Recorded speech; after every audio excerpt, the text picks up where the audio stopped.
Rack and Fin Radio with Tom P. WPG Talk Radio 95.5. Still a lot of hunting going on. And fishing, too. Hey, we're inside Rack and Fin Radio with me, Tom P. Weekend of December 16th and 17th. Various permit deer seasons are going on. General small game season is still going on between here and there. And they still have, after today, there's still 5 more stocking days for the ringnecks and the bobwhites. Now, stripers have hit the Cape May area, Ocean City South, but they're out by that 3-mile line. Please be careful. Still some bass up north around various sizes, smaller fish now. Signals pretty much the end of the run and the tog bite. Ooh, that blackfish, man, they're hot and they're not. Joining us a little later on in the program is Captain Bob Cope, full-head sport fishing there out of the Great Hutchins Marina in Cape May County. Talking some late season winter tog tactics, man. It can be frustrating, or it can be hotter than all get out. Hey, back to the stocking now. After today, you have 5 more stocking days for the 19th rather, and the 21st. Here's some of our favorite areas. We're talking pheasants first. These are for both days. Numbers are the same for both stocking days. Kyers Mills, 200. Howardsville, 50. Manahawkin, 50. Medford, 80. Stafford Forge. The Forge, 160. Dix in the south areas. Dix, 130. Glassboro, 100. Heiserville, 50. Mad Horse, 90. Millville, 340. Nantuxet, 110. Love the tungsten down here on the bay. Port Republic, 50. Underrated little spot there.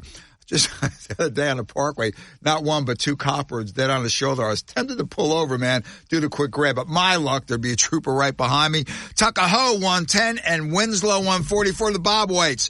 260 for the 19th, 400 for the 21st on Greenwood.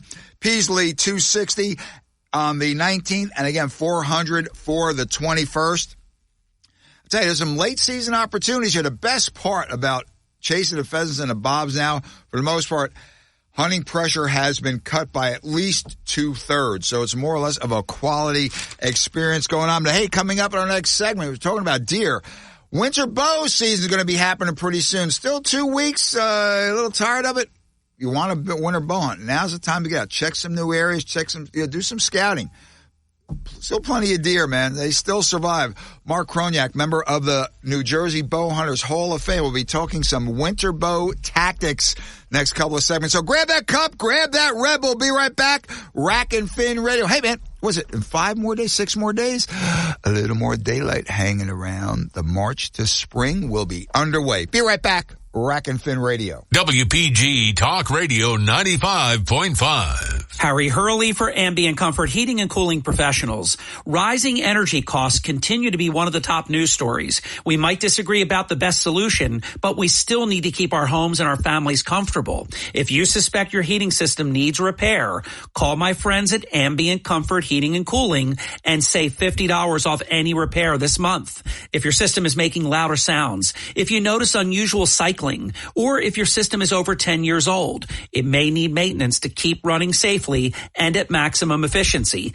Ambient Comfort skilled technicians are prepared to get you through the winter, regardless of who originally installed your system. Don't be left out in the cold. When comfort matters, choose who I choose. Visit AmbientComfortNJ.com. That's AmbientComfortNJ.com. Or call 609-568-0955. That's 609-568-0955 and save $50 off your repair. Tell them Harry Hurley sent you. Rack and Fin Radio with Tom P. WPG Talk Radio 95.5. Okay, like I said earlier, we have 5 more stocking days after today.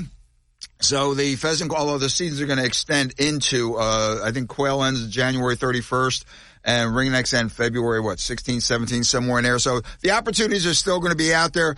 Permit season is winding down. Again, winter bow, as Rambo said, it's never over, man. Winter bow season is going to kick off in a couple of weeks, January 1st, and run through the 31st.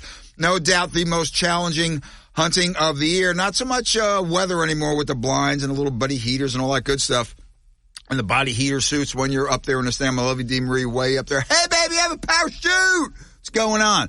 But the numbers, deer numbers have been pruned down, but yet there's always deer out there. I'll get some winter bow hunting tactics down from one of the finest bow hunters that we know in the parallel universe of Rack and Fin Radio. It's Mark Kroniak. Mark is an official Pope and Young and Boone and Crockett scorer. He's also a lifetime member of the United Bow Hunters of New Jersey and a member of the New Jersey Bow Hunters Hall of Fame, holder of 3 former bow fishing records. Guy is amazing, just an all-around share the knowledge type of individual. Have him on the line right now. Let's talk some winter bow, maybe do's and don'ts, some little tactics here and there, where to look, where not to go, what to avoid, how to score. Yes, there's still I'm not going to say plenty, if you're on private land, maybe, antlers out there for this December season. Now, the shed, I don't know, I've seen deer with antlers as late as Valentine's Day going into the last week in February. Someone sent me a photo, verified, whatever, a couple of years ago. First week in March. Guys, his big boy still had his rack out there in Mays Landing area. So, Mark, I have you on the line right now. One, thanks for joining us. Short notice. It's a couple of weeks away. Time to sort of prepare already because, again, deer season is never over. It's a 12-month thing. Hey, thanks for joining us. How you doing, brother? I'm well, thank you, Tom. Good morning. Thank you for having me here. Oh, always a pleasure, Mark. Like I said, as we discussed earlier on the phone, the winter bow tactics, it can be an entirely different ballgame. You can stick to some basics. Things have changed. Habitat has changed. Food sources have changed.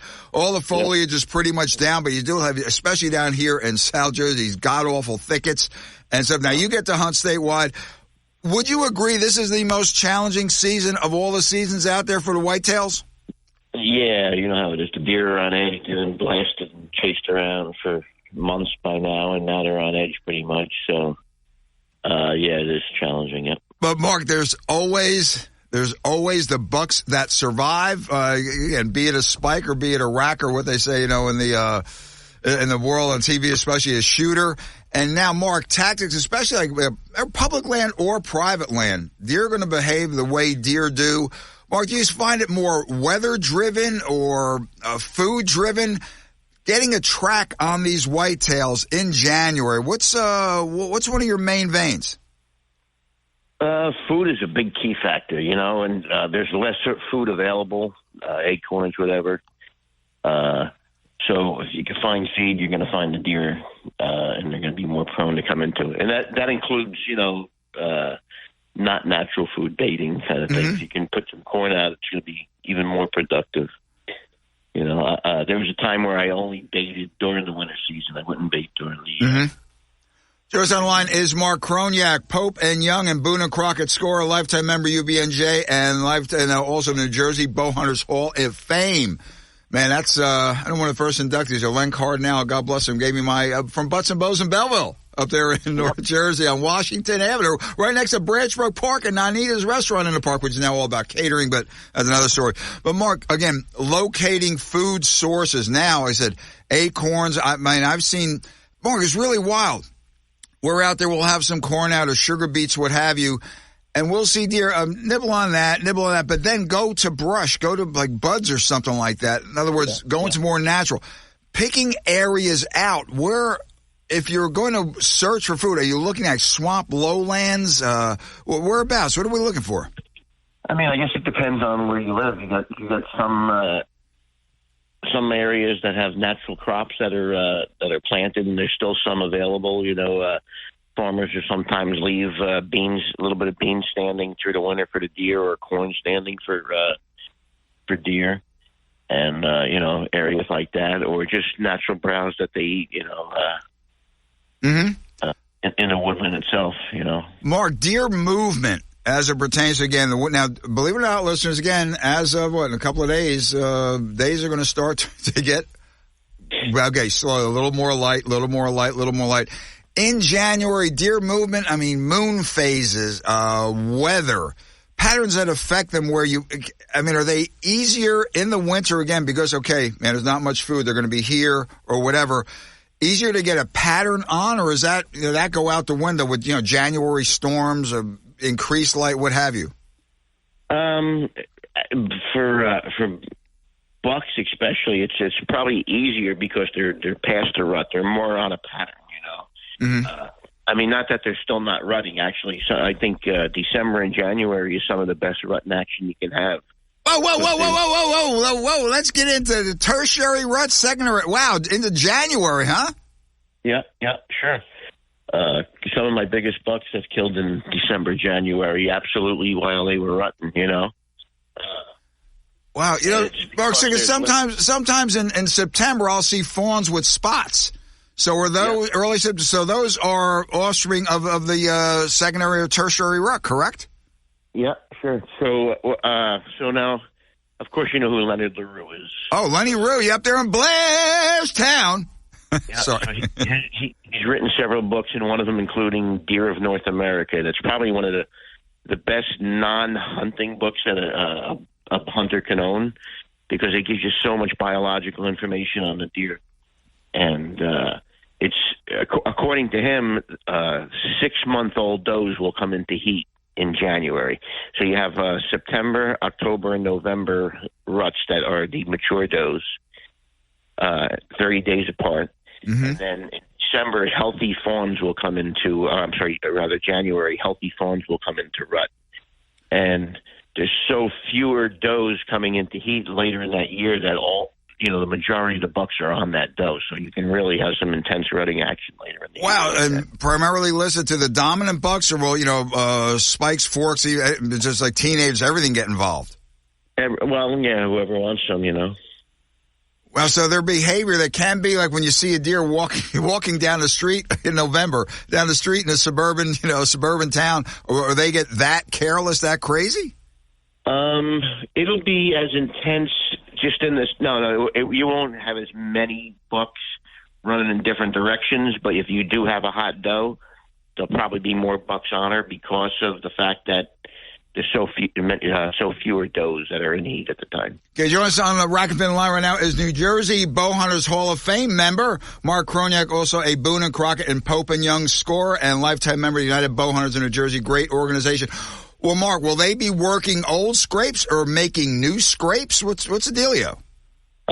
Scrapes will be opening still. You know, like you'll see. In November, the scrapes will slow down a little bit, you know, because the bucks are on the does, and now they're starting to open up again as of right now or even a week ago.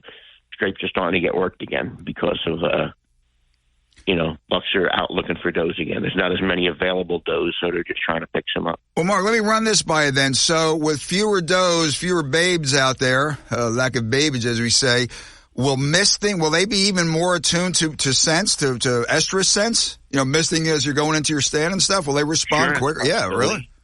Yeah, sure. Dominant bucks now. Are they going to be just keyed on it, though, or will they be willing to mix it up with any challenges? Or the younger guys just going to say, man, even at this late stage of the game, I'm not going to mess? What have you seen out there?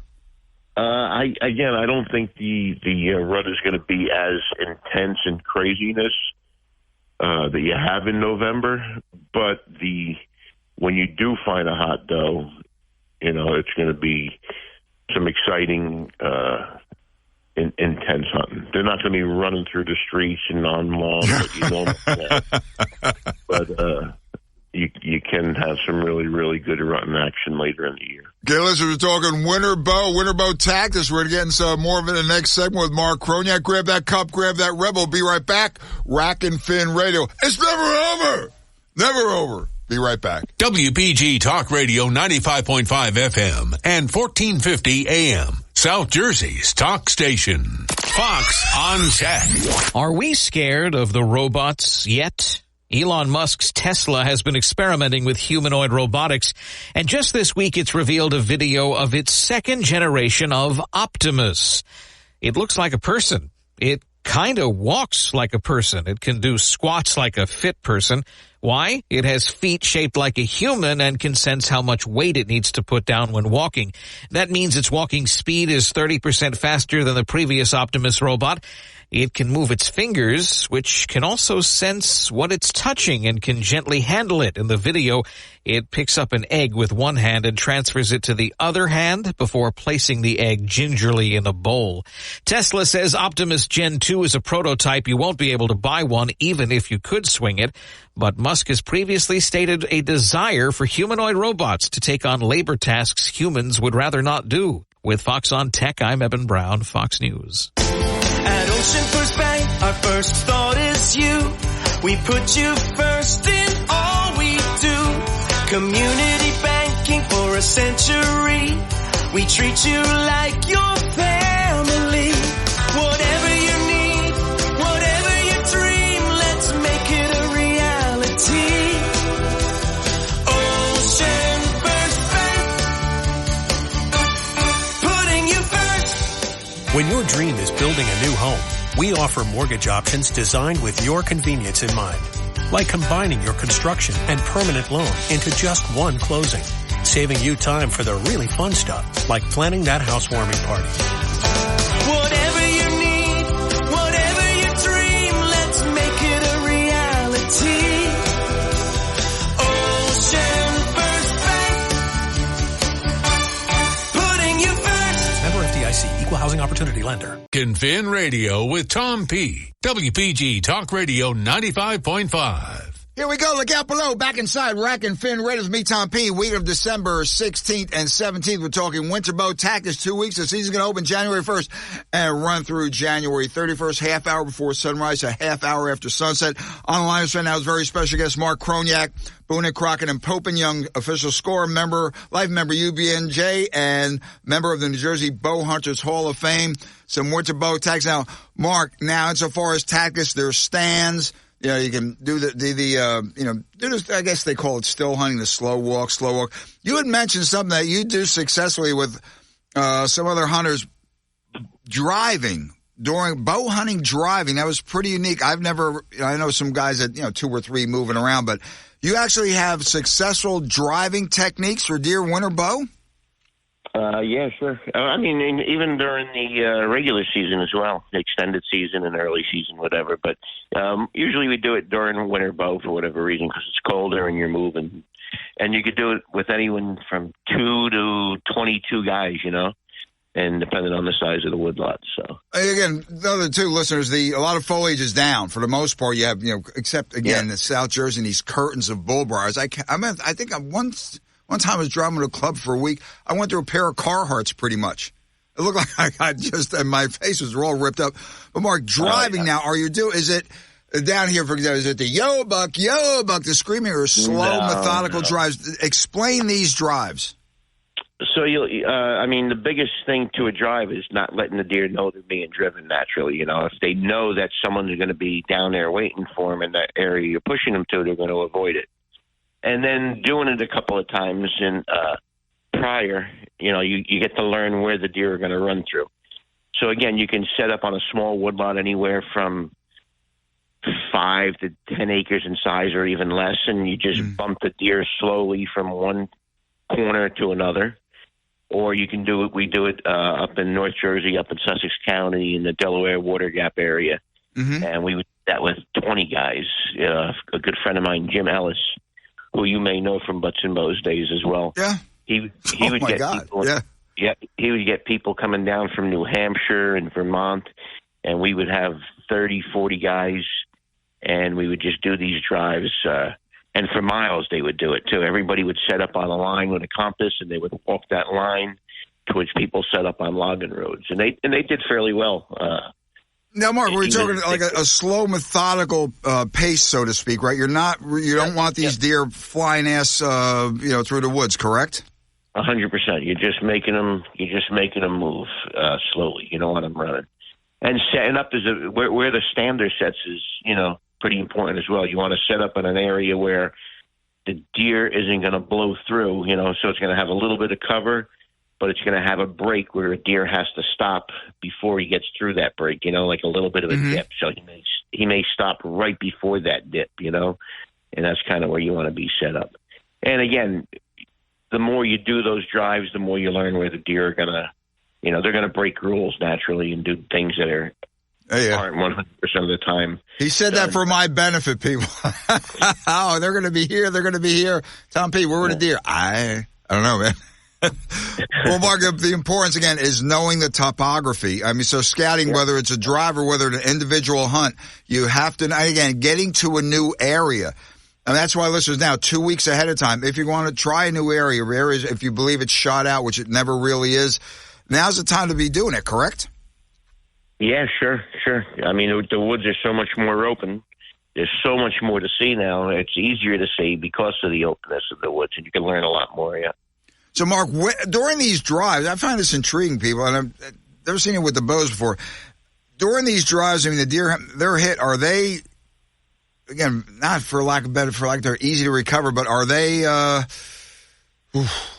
they get a blow through, you get a shot, I mean, recoverable? Or is it going to be a long track? Yeah, or what? Yeah, sure. No, I mean, a lot of times, again, you're not getting them to the point where they're spooked and running off hard or running down to the sitter hard. Mm-hmm. They're just kind of walking a little ways to stay ahead. I mean, sometimes they'll run, but they're just kind of lobbing ahead of the driver, you know. So when they get shot, it's no different from when they're chasing a doe or just walking through the woods, naturally. They're just moving through and, and again, it all depends on the hit, if you hit them right. Mark, the success, a little success that I've had, but just observing deer, bottomlands to me seem to be the most productive insofar as either attracting deer or holding deer during the winter. You got a spring seep or a little brook or something like that, like a white cedar swamp down where we hunt out by Milmay. Those areas pretty much prime? I don't have enough familiarity with those areas, so I couldn't even respond to that. The bottomlands I've seen listed again, even up North Jersey along the Little Flatbrook, for example, right there. Those little spots. Yep. And Mark, another thing too that I learned over the years. Again, Lenny Cardinal and a bunch of bow hunters who've tutored me. Much would say, slapping their heads while I'm even bothering that. Don't overlook even the smallest patch, because a big deer could hide in. I swear a meadow mouse can get claustrophobic in some of this cover where we've seen deer come out like a genie. Oh, yeah. They'll get into a little patch of thick cover behind some homes or a mall or whatever. Mm-hmm. And when you look at it from above, you wonder if anything could be in there, and then you'd be surprised. When you look at it from an aerial photo, you see how small it actually is. But, right. If they're in there, the deer don't know how small it is. They just know that they're undisturbed. So, And that's it. Yeah, I've seen some monster deer taken now legally, with the 150 or whatever. But again, which the UBNJ was responsible for, legally within, like in between, say, a condo unit and a mall. Yeah, sure. We have a 100-yard stretch of woods or a 150-yard stretch of woods. Well, and right in there. It's like they believe they're immune. Unfortunately, not all the time are they. Yeah, welcome to New Jersey, right? Yeah, Mark, speaking of which, you mentioned guys from New England, Massachusetts, whatever, New Hampshire, whatever, coming down. I've run into them many a time over the decades, and to a person, they say, do you realize, when it comes to the deer hunting, especially, I know with the bears too, do you realize what you have here? People don't understand how the quality of deer hunting we have in New Jersey. Oh, yeah, we have a great opportunity and a lengthy season for bow hunters, especially. You can essentially hunt in my unit from early September to mid-February every day this year. And that's it. Listen, it's not for lack of opportunity. Now, go to the Fish and Wildlife Digest or njfishandwildlife.com. Check your regulations set, because the bag limits will vary for winter bow according to the DMZ that you're in as per the regulation set. And if you need to stock up with venison, Mark, that now could be a good time, especially in some of these zones like DMZ 7 or 8, whatever, unlimited antlerless or what have you. Yeah, I'm in zone 50. It's the same thing. We can essentially shoot, if you wanted to, 500 deer a year, but and it is kind of silly. But my theory always was that the state needs to work on, and I don't know if you want to get into this now, but smaller units, smaller zones, because there's parts of zone 50 where you can shoot, as many deer as you want, but then there's other parts where there's a lot less deer, and they're encompassing the same rule set into parts of zone 50 where they don't have the same number. Good point. I wonder if that was brought up during the recent deer forums. Well, Mark, we're up against a hard break. I know you have a very tight schedule, but back to the UBNJ, incredible group. I've belonged to it for decades, responsible for, again, some of the great bow hunting opportunities we have here within the confines of the Garden State. I still get flabbergasted. I say, I can do more, Blisters. I realize I cut my check every year, send it in. My lovely Dee Marie cuts a check every year, sends it in.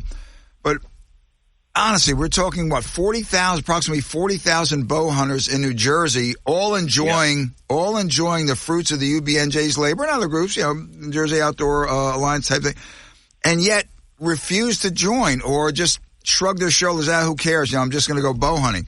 What do you say to that? That gets me pissed off. It's embarrassing. It really is. And it's nationwide, too. It's like every state organization should be belonged to by every bow hunter in the state, in my opinion. If you have bow hunted a Sunday in New Jersey, if you've taken advantage of the fact that archery now has a smaller safety zone, the UBNJ is responsible for that. They got that legislation passed. They're the ones who did it. And for that reason alone, never mind the fact that they're fighting to protect bow hunting, but for that reason alone that they allowed, got you to be able to bow hunt on Sundays, everybody should be a member. And we're less than 10% of the bow hunters being members, So that's embarrassing.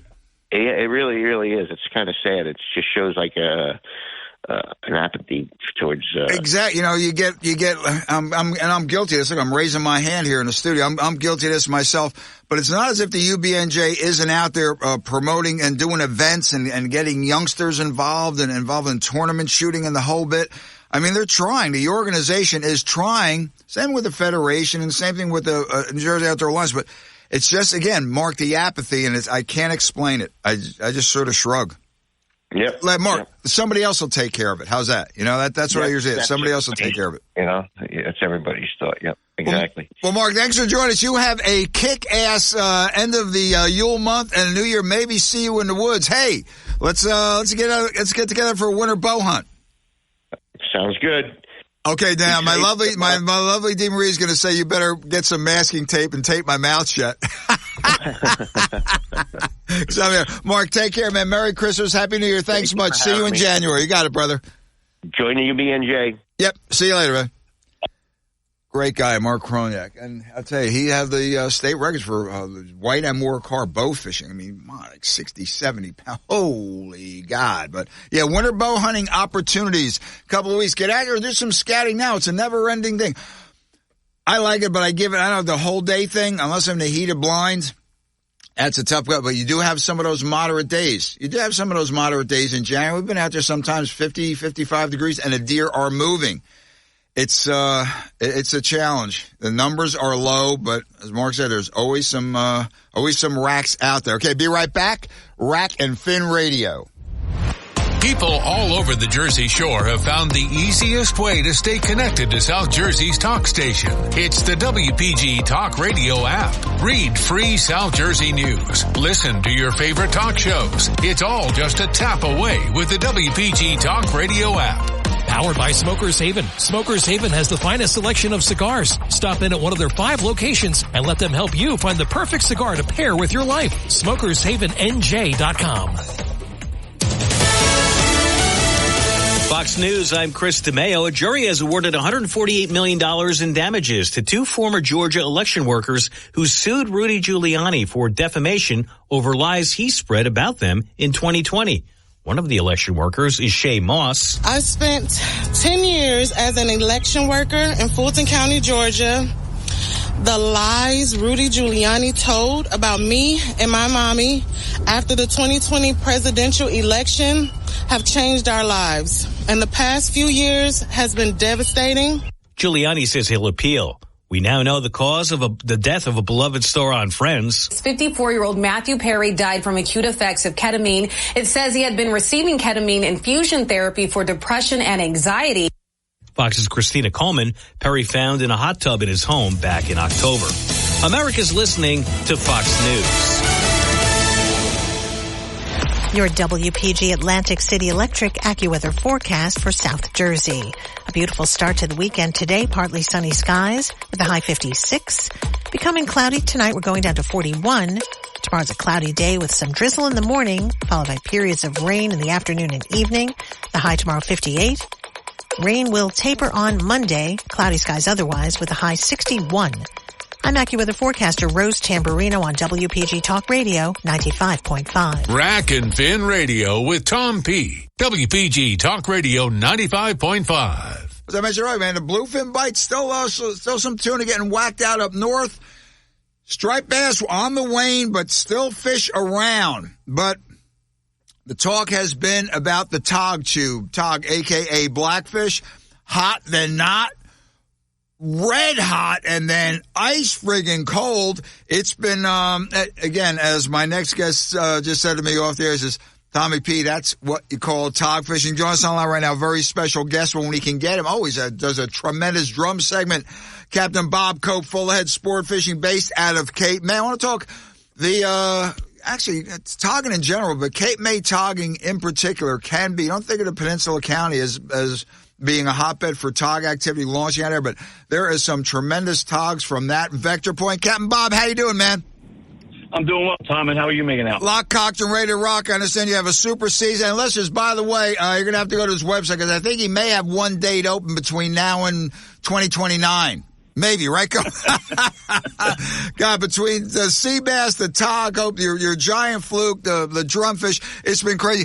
Bob, as I discussed with you, it's been, you call it typical. I don't really tog fish that much. If we get out 6-7 times a season, it's a lot, spring or whatever. But it's been, in your experience, has it been that hot then not? It hasn't been the greatest years I've seen. It's been good. You got to work at it, but tog or tog, and that's what keeps people coming. One day, they chew their heads off. The next day, it's like there's nothing left in the world. It's very difficult to figure it out why it happens. Nothing changes. You know, it doesn't blow. You don't get any current, and then all of a sudden you can't catch them. And then the next day you go back to the same place, and they're chewing again. The same bait, same place, and same bait, and they'll bite, and then they won't bite. Correct? That's it's like your wife. You can't figure it out. Forget it. Go fishing. Vintage Bob Cope there.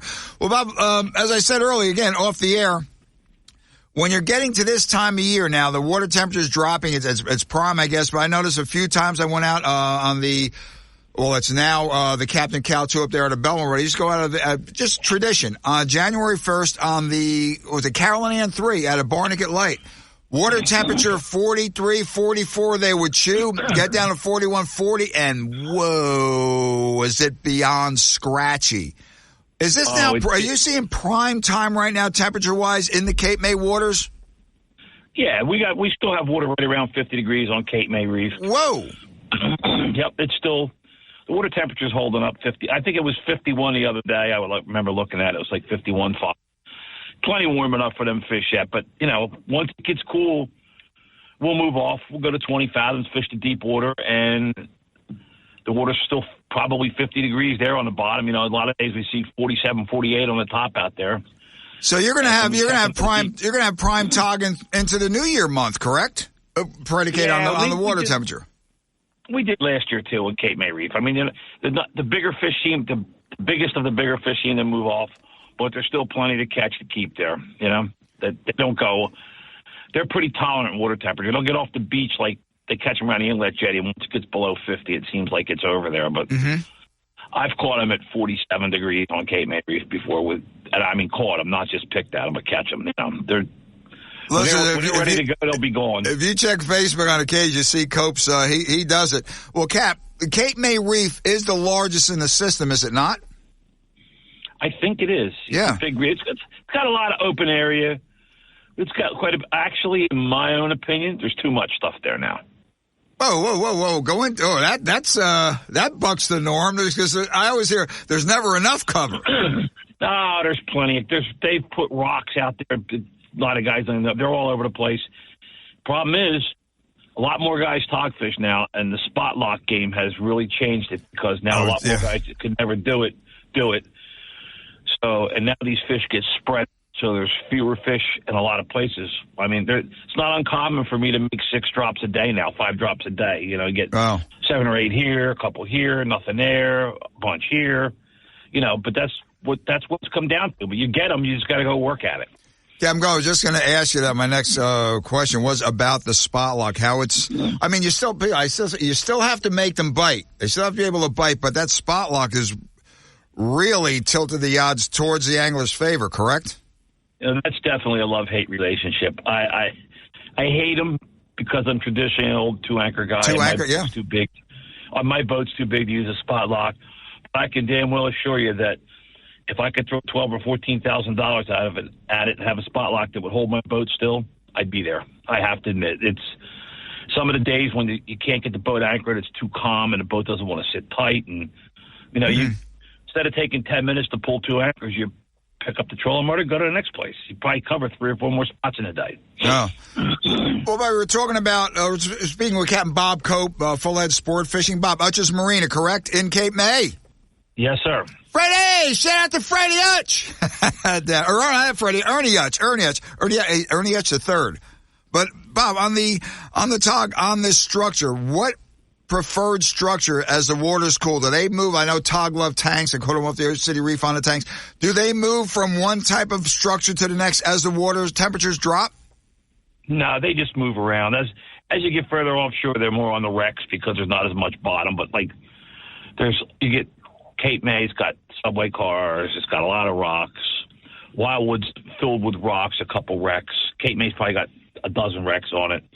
Then you go down to 11. There's wrecks Reefside there. 11, yeah. Subway cars and rock down there. They pretty much they go where the bait is. They move around a lot, just because there's so much structure for them. When you get them offshore and you get them on a wreck, odds are good they're there. They might not bite today, but they're there. They got to, it's 10 miles to the next piece. They don't venture around that much. They kind of live there. Bob, talk about deeper water. Ever fish for Tog on the deep water reef? Oh, yeah, we fish deeper than that, too. Yep. Whoa. I mean, is that later on in January? Yeah, in January we're at usually between 100 and 130 feet of water we're fishing. Whoa. Hey, man, that is a whole different ballgame, huh? That's a whole new game. Some guys it's tough. The really, really good guys that we get on the boat are good at it, and they catch them. It just doesn't matter. But if you're a guy that's used to fishing 50, 60 feet of water, it's a definite game changer when you get in that deep water. Sometimes it's just very hard to negotiate what's going on. Well, I want to get into that in the short time we have in the next segment. But right now, Cope, are guys using jigs and rigs more than jigs? What's the dealio? Depends on the day. We suffer from a lot of current down here from Delaware Bay. Even out on the Cape May Reef, we get the current. When you don't have a lot of current and you know what you're doing, the jig guys do very well. And it's always like an ounce and a half jig, predominantly the best. When you get heavier, my opinion is that the Tog will not pick up the crab and drag it around as he will lighter jigs. But the jigs can be deadly. I got some guys that can just light it up when they'll bite the jigs. I mean, it's phenomenal. Bob, have you seen your experience with the Sharpies you get on full ahead jig color make? Shout out to Frankie Mahalik and those guys. I mean, just got a 16.5 pound or something like that. But Bob, color make a difference? Shape measure. There's the changes are subtly different on these different jig manufacturers, Bob. But shape or color seem to make a difference, or is it about what's on that hook? Green crab, white leg, or what have you? Paint, the shape, all of it's called marketing. There we go. Bob was one of the best reps in the biz. Guys will buy extra to have yellow and white and glow. Give me a jig with no paint on it and a hook, and it will work just as well. He says it's all marketing, but it's marketing. It's all personal preference. Well, I like this one. You get comfortable with it. You have faith in it. You use it. I get that part. The plain jig with no paint will work just fine. Coming from the captain. Okay, listeners, hang in. We have one more segment with Captain Bob Cope. Be right back. Rack and Fin Radio talking Cape May Togging. Bob, next segment. Let's talk some deep water stuff. Okay. All right. Be right back. Rack and Fin Radio. WPG Talk Radio 95.5 FM and 1450 AM. South Jersey's talk station. Pro. Rack and Fin Radio with Tom P. WPG Talk Radio 95.5. Yeah, we're back inside Rack and Fin Radio with me, Tom P., wrapping up our final segment for this weekend, Saturday, September 16th, Sunday, December 17th. Cape May Togging, Captain Bob Cope, Full Head Sport Fishing out of Hutch's Marina. Ernie Hutch, I'm sorry. I was thinking Freddie. I was thinking somebody else. We got it down. Now, right now, listeners, it's a tog bite. It's hot, not, as Captain Cope explained. You got to, get in there. One day, it's predicated on current, what have you. Water temperature is prime right now. Later on, New Year togging.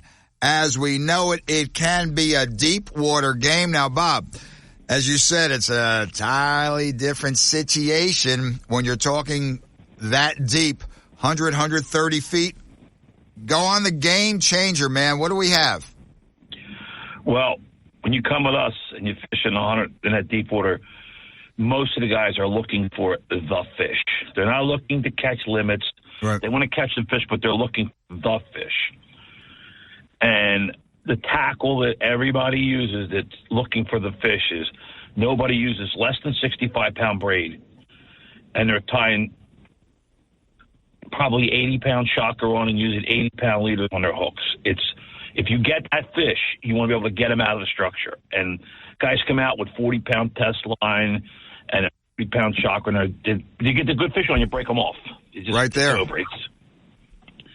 You're kind of over-tackled, but you're really not over-tackled. You're fishing, 8, 10-ounce sinkers a lot of days with the current. You got to fish heavy. It's all about, if you get that bite, you want to catch that fish. And that's, all it takes is 1 16, 17, 18-pound fish to come over the rail, and people get crazy.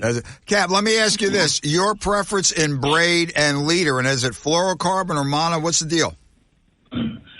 I use mono leader. I tie some of my hooks with fluorocarbon, some of them with regular mono. I don't think the tog are that sensitive to any of that.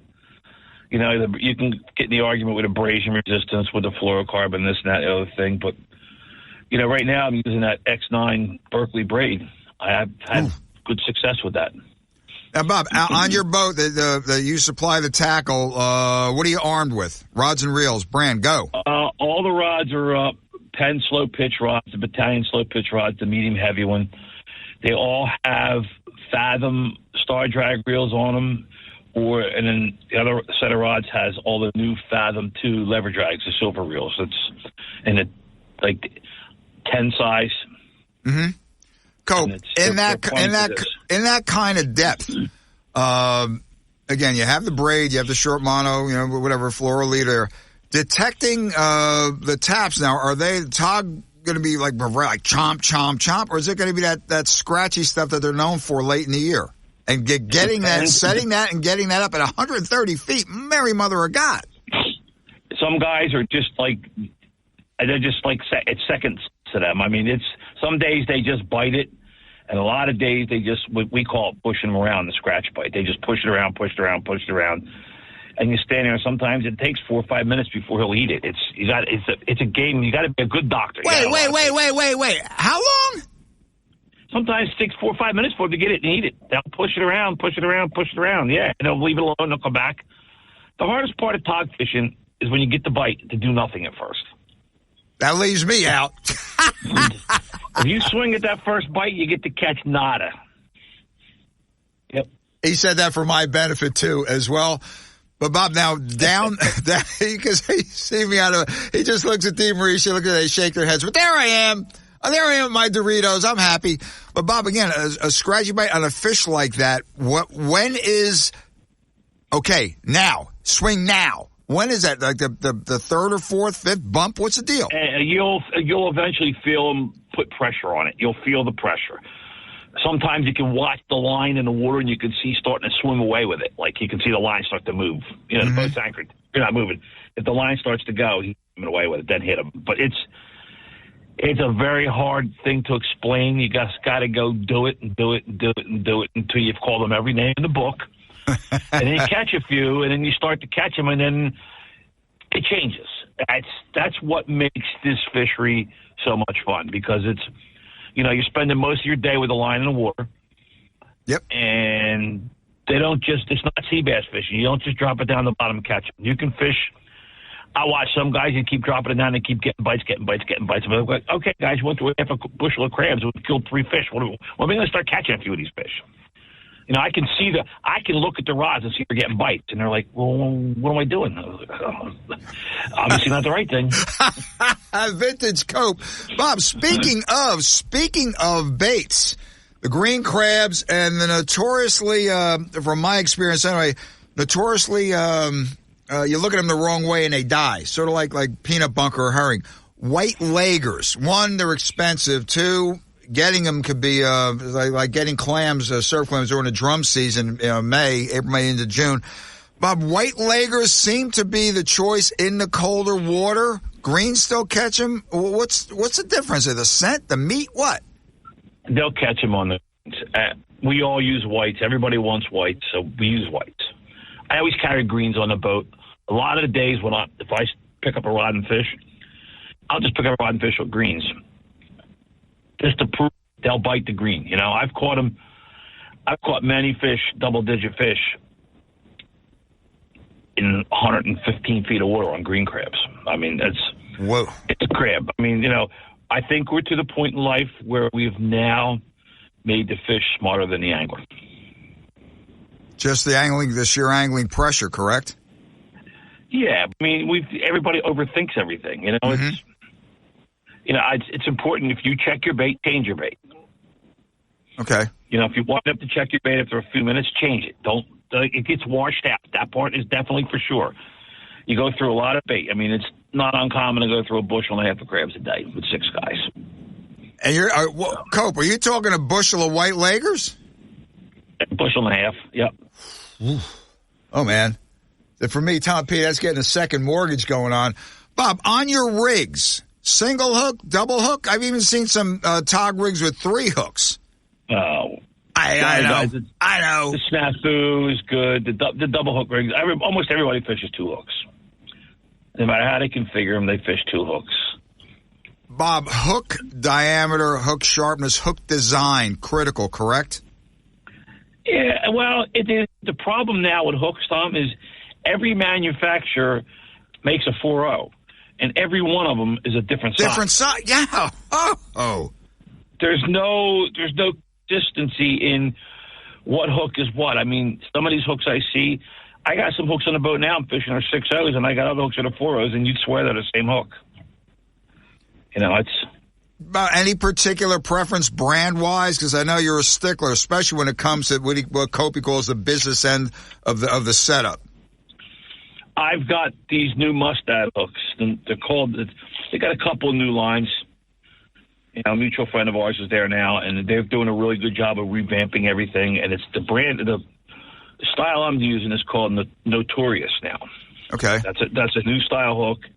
It's heavy duty. It holds up, and then there's the Dentinato hook, which is all pretty much basically the same kind of hook. I fish them in these I use 5.0s because they seem to be a little smaller. Mm-hmm. But, I've taken a liking to them. As long as you don't break them off, if those hooks don't break, they don't bend. You're going to bend some because sometimes you get stuck and you really hang on the rod to get it. You get it free and you bend the hook. Right. That's life. It's, nothing's perfect. Now, the meat on the hook. Do you prefer, for example, a whole small green crab? I've seen guys use the smaller but still pretty big whole white leggers, pieces, legs off, claws off. It all depends. Sometimes we cut them in half. Sometimes the little ones, you put 2 hooks through them, step on them on the deck and smash them, put them in the water. Sometimes you cut the legs off. We call them the French fries. Sometimes you leave the French fries on. It depends. Sometimes when it gets colder, they start to get those pink, purple, red lips, like red lips, I guess.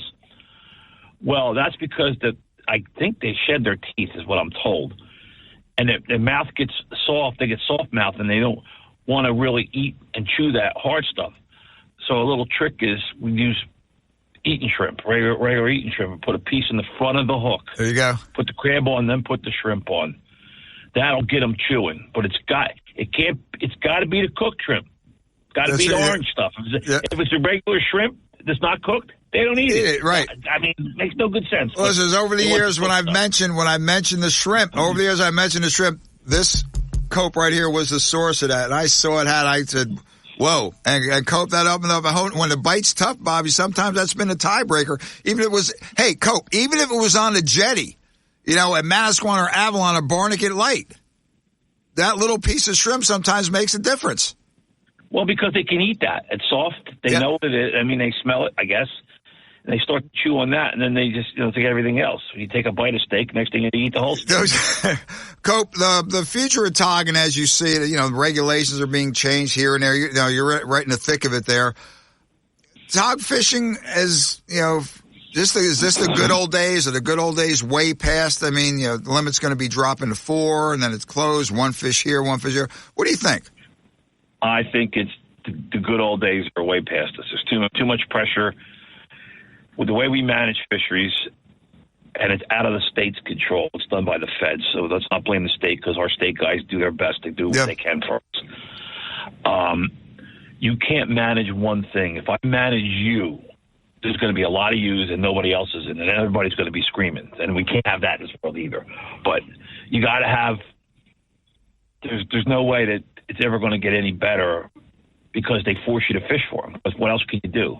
Mm-hmm. That's they target you. They direct you with where you're going to fish, basically what you're going to fish for and when you're going to fish for it. So guys want to keep fishing – they got a tog fish. You hear that? Because the striped bass here finally showed up inside the line here last week. Right, yeah, in Cape, yeah. But, I mean, it's December before they even get here. So what does a guy do? If you're going to go sea bassing down here, it was very good this fall, but it's all 20 fathoms. It's 25 miles off the beach, most of it. Yep. The little guy's out. He's out of that game. So what's he have left? He's got tog. There you go. They can't keep nothing else, so he goes tog fishing. Very well said, Cap. Listen, I'm booking you right now, Cope. I'm booking you right now. We're doing a drum special. You got a Delaware Bay drum. You got that, Cope? You're ready? I already have a, what do you call that? I'm Chase's phone. We got it. You're marked on the calendar already for April. What do you think? April what? We'll figure something out, Cope, but you're lined in for April drum show. Dealio? All right, yeah, we just got to do it in the afternoon if we can because I'm booked every day in April, so unless we get a windy day. Jesus, man, this guy this would take so long to get Cope. Okay, Bob, listen, you take care, be safe on the water, and a Merry Christmas, Happy New Year. Thanks again. Merry Christmas to you, Tom, and all your guys. Take care. We'll see you, man. Take care. Bye-bye. Yeah, Tog, that is that winter challenge. That'll do it for this week on Rack and Fin Radio with me, Tom P. God bless America, God bless our troops, God bless our first responders and law enforcement.